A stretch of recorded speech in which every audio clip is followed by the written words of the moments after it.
Chapter 45. How can he hold the throne?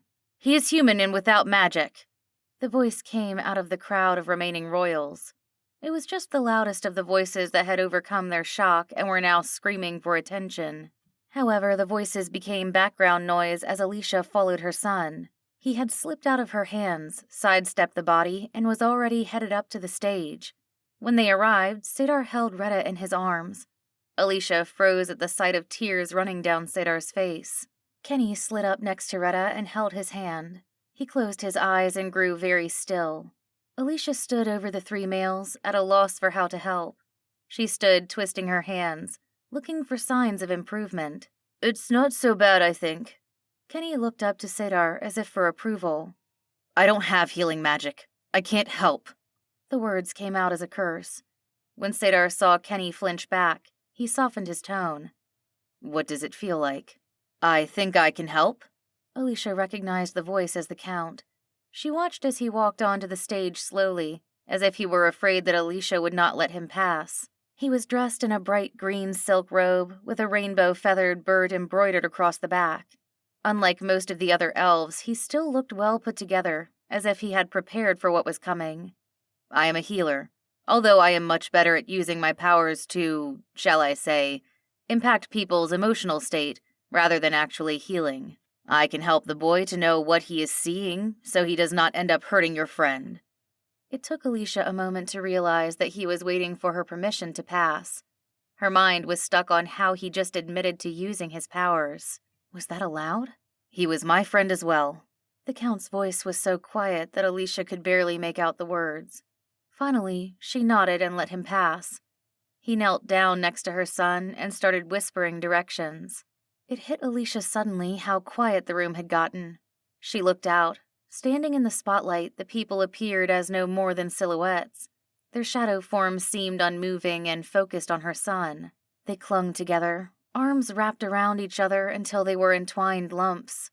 She tried to place herself in their position. They had put up with a ruthless monarch because they were so reliant on him to keep their world together. Now he lay on the floor, and the promised replacement was a half-human child. "I am sure that you are all uncertain what comes next for your world." Her words came out hesitant and were half swallowed up in the high ceiling. She cleared her throat and continued.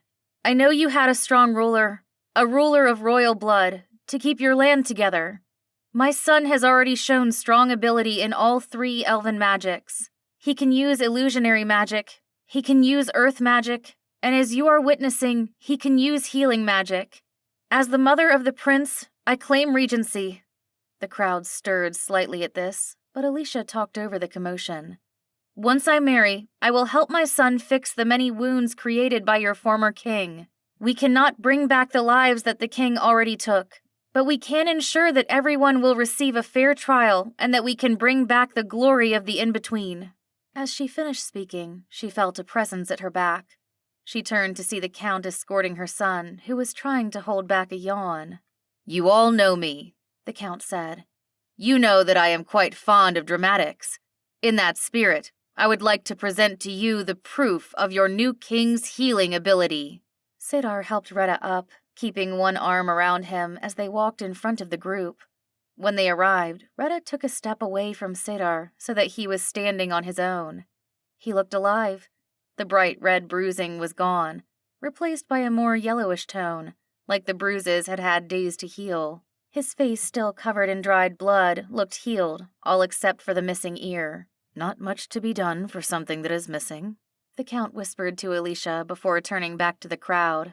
"The old king did a number on him. There was internal damage that the new king managed to heal. It is something that you have seen over and over again. How many of us have lost someone to his reign?" The Count's voice broke at the last sentence.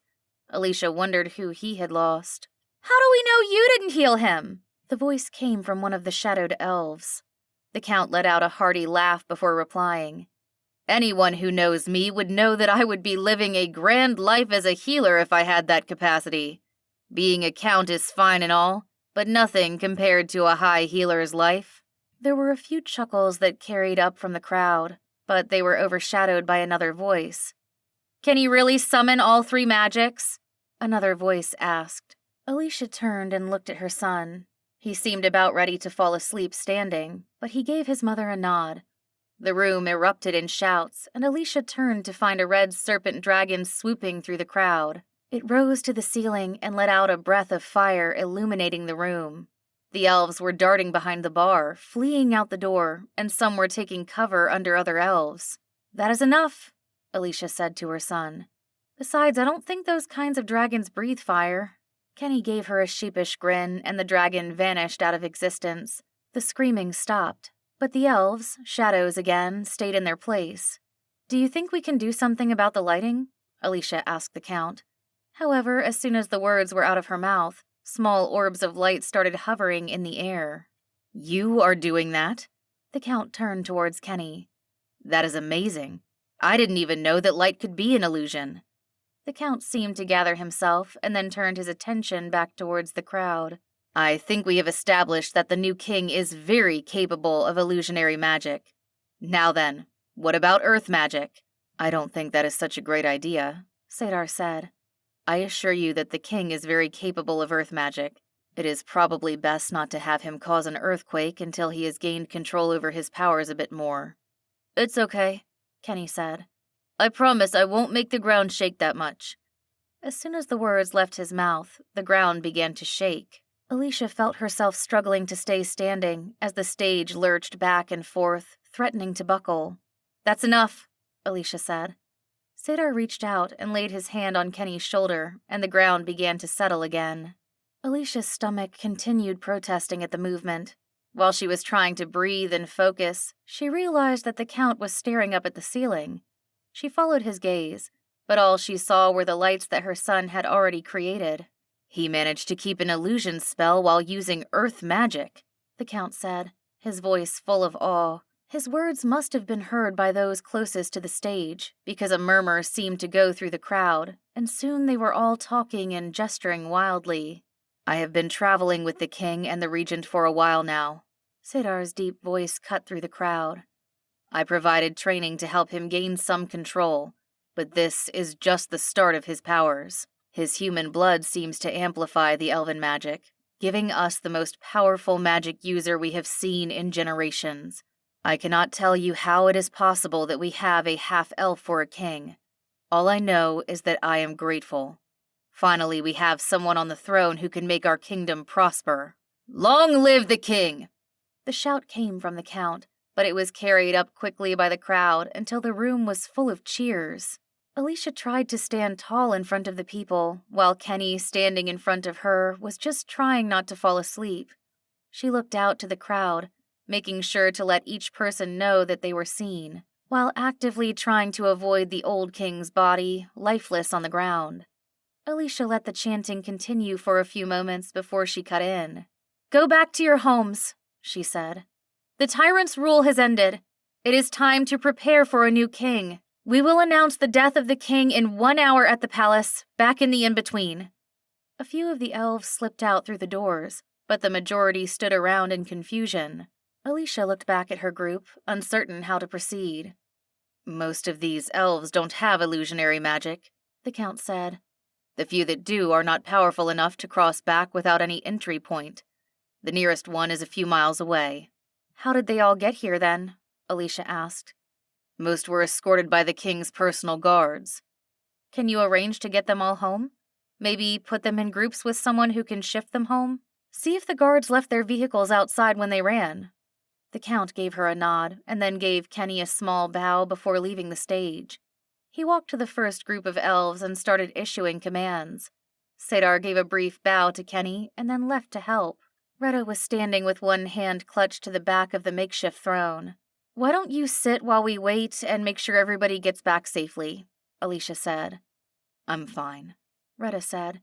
He stood up taller, pretending not to be in any pain. "I could probably heal him again now," Kenny said. "I'm fine, really. There is still so much to do today, and you should save your strength for that." Kenny opened his mouth to argue, but a yawn came out instead. He sheepishly covered his mouth. It wasn't long before it was just the four of them, the Count having gone on ahead with one of the groups. "There is one car left for us. Our capital is not too far off from here. It will be better to get as far as we can in this world.